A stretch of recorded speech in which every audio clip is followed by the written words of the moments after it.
Cole joins us right now. He is on the Farm Bureau guest line, and happy birthday, belated birthday this week, Cole. Oh, thank you, Richard. I appreciate that. I was trying to forget it based on how old I'm getting, but nonetheless, what number was came this? And it passed.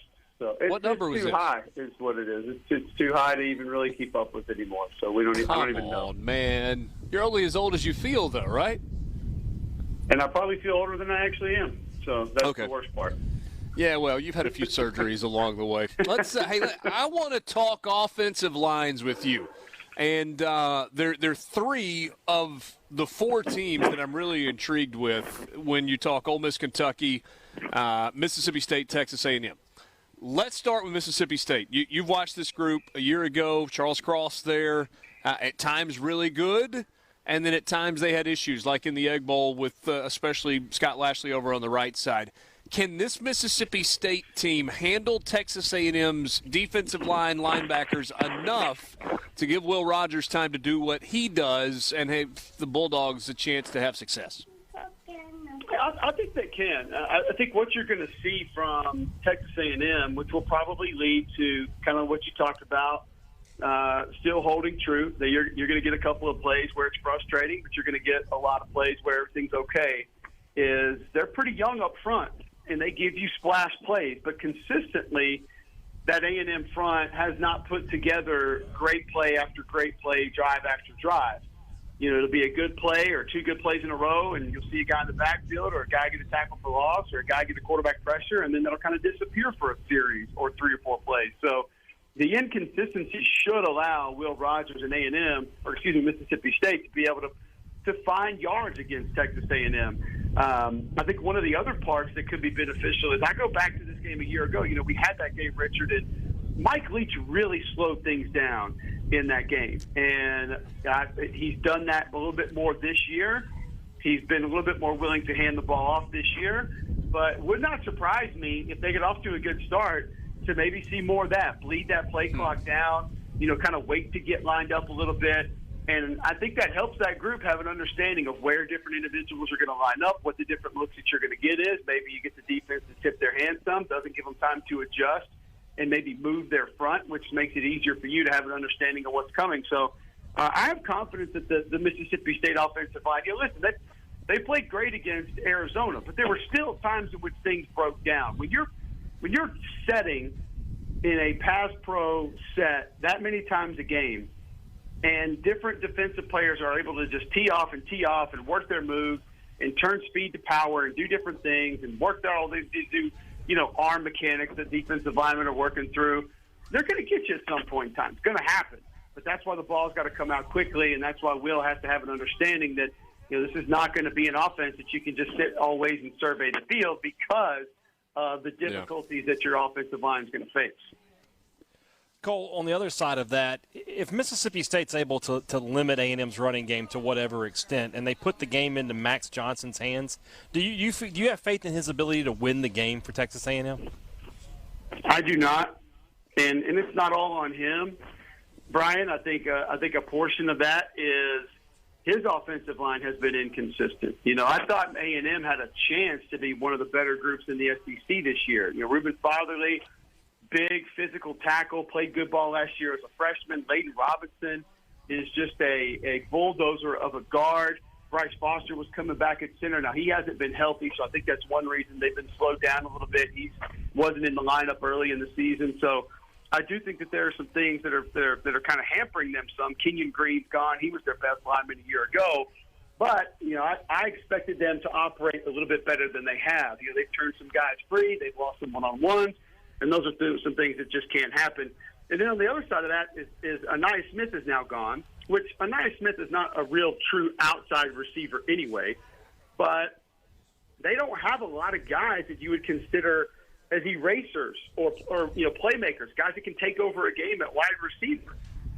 They just, I know Evan Stewart's a freshman and everybody thinks he can do it and likes what he is going to have the potential to do, but it's not like he's got 700 or 800-yard games that he's bringing into this matchup. We haven't seen a ton of it yet. So I think it also hurts him not having a playmaker at tight end, not having their move guy now in Anaya Smith, and really not having that number one on the outside consistently to be able to go out and be a problem down the field.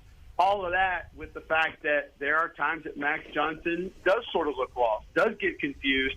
And if that's a problem, then it's really going to be a problem against this defense because Coach Arnett's going to throw everything at you. I mean, you'll have defenses with no hands on the ground, 5 guys with their hands on the ground, different numbers lined up different places, pressure's coming from everywhere. So recognition cannot be a problem for a quarterback going up against the Zach Arnett defense.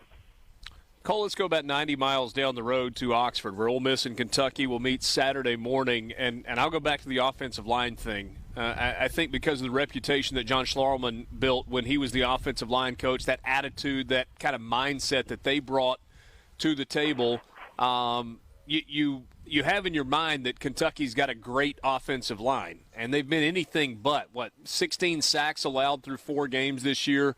Will Levis hasn't had time back there. Running game really hasn't gotten going, even though they get Chris Rodriguez back this year. Is Kentucky's offensive line bad, or are they not as bad as they've played so far? And can Ole Miss take advantage of that with what they do defensively? Yeah, I'm not going to label them bad just yet. And I think that there's, I think both of these teams have something just a little bit similar coming into this game, and that is there are a lot of parts about both of these teams that we just don't really know yet. And some of that has been based on the level of competition. There's a lot of things that we think we know or we feel pretty good about, but there are question marks with both of these teams. That Kentucky offensive line is one. I think right now it's more of a tackle issue. That's where the majority of the breakdowns that I see are coming from. And like you said, Richard, we're just not used to seeing a Kentucky offensive line struggle. It's been such a strength of Mark Stoops' program for the last 6 or 7 years that you just don't anticipate this kind of a drop-off. Now, I do believe changing offenses again is something that's hampered them. The tackle issue, that also leads to not being able to get the stretch play going, something that they really made a living on last year. That's what the play that they ran where they would utilize Wan'Dale Robinson in movement and being able to throw back across the line of scrimmage to him. Used him, obviously, for some eye violations to be able to open up the front side of some of those runs. But, you're talking about, like you mentioned, Will Levis and how much he's been sacked. There's only one quarterback in college football that's been sacked more than he has. That's just, to me, something I would never anticipate to hear. Clay Millen at Colorado State's the only guy who's been sacked more than Will Levis. And, by the way, if you're looking for a negative stat, look up Colorado State. They're towards the bottom of the nation and everything. So that's saying even more, in my opinion, that you're there. Then you look inside the Southeastern Conference and where they are from a rushing perspective. They're 13th in the SEC in rushing. Yards per carry, just under 2.5. That's last in the league. 3 rushing touchdowns, last in the league. And at 81.5 per game, the only team that has less of them is Mississippi State, and they're sitting there at almost 81 per game. So it's not like that's really different, and we know how State operates as far as running the football. So that's all really concerning to me. And I understand that Will Levis has made some plays, but the more concerning number to me might be in 17 starts, only 4 of those starts has he not thrown the ball to the wrong colored jersey.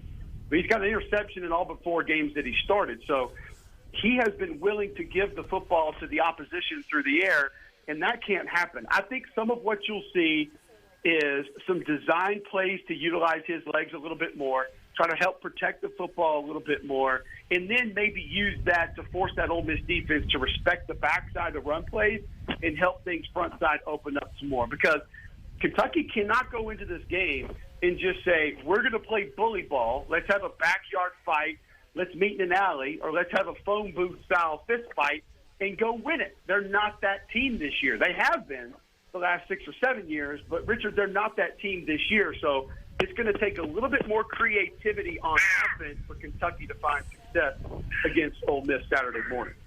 Should be fun. Some great matchups in the state of Mississippi coming up this weekend. Hey, by the way, little man's baseball swing with the wiffle ball bat, it's pristine. Tell him to keep swinging it. We were out there earlier. He's sitting in my lap right now. He probably wants to go out there and hit a few more. So he's got some work to do. I don't record the 15 times he hits the tee every time. But I leave those out. I edit that out. But I do get it when he slugs the ball across the yard. That makes you a good dad. Cole Cubelic joining us on the Farm Bureau guest line. Thanks, my friend.